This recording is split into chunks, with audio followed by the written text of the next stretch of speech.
The use of the new ballot boxes on election day was to provide more transparency to the voter.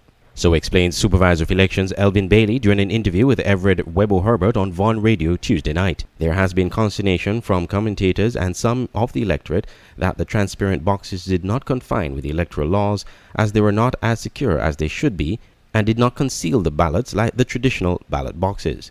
Mr. Bailey was responding to a question from a caller on the show about the new ballot boxes. It allowed the people to see people's vote. Is that possible?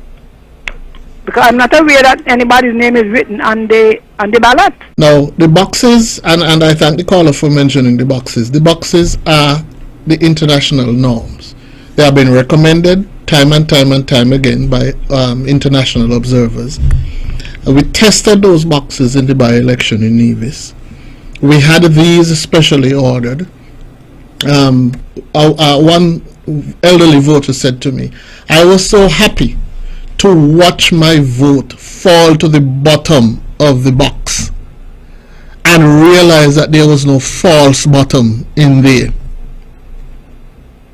And that to me validated the whole process.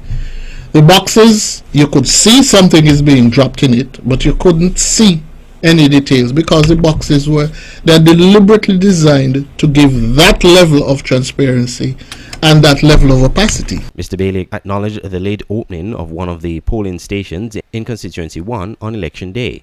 That polling station, he said, closed at 6 p.m. as did the others.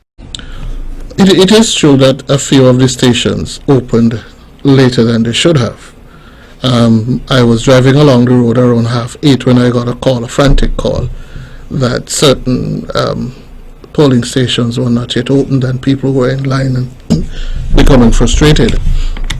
That was unfortunate. That should not have happened. That is one of the glaring errors that was observed, and we have to take these things into account as we go forwards. Now, the close of polls at 6 o'clock is an interesting situation because there is no hard closing of the polls at 6. In fact, it was brought to my attention that there was voting continuing until 8 o'clock at one or two of the stations. Interestingly, not those that opened late. Some of those that opened on time, there were still people voting at 8 o'clock in the night.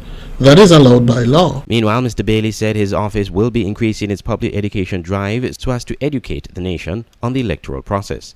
One of the charges that has been made is that, or one of the things that I've been asked to do, is to step up public education. And this is my first effort at stepping up public education. And I hope the interest of the public does not wane in the intervening years when there's no election.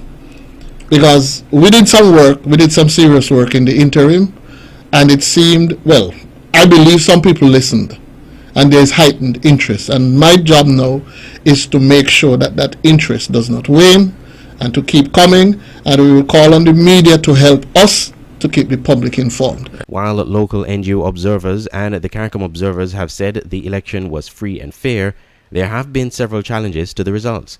The opposition St. Kitts Nevis Labour Party has filed election petitions challenging the conduct of the elections in 6 constituencies. Former government MP Ian Liburd is challenging the counting process, which saw him losing his seat to Labour Party newcomer Jeffrey Hanley. The Team Unity Coalition was returned to office with 9 seats, while the St. Kitts Nevis Labour Party winning 2 seats. Andre Huey, SKN Newsline.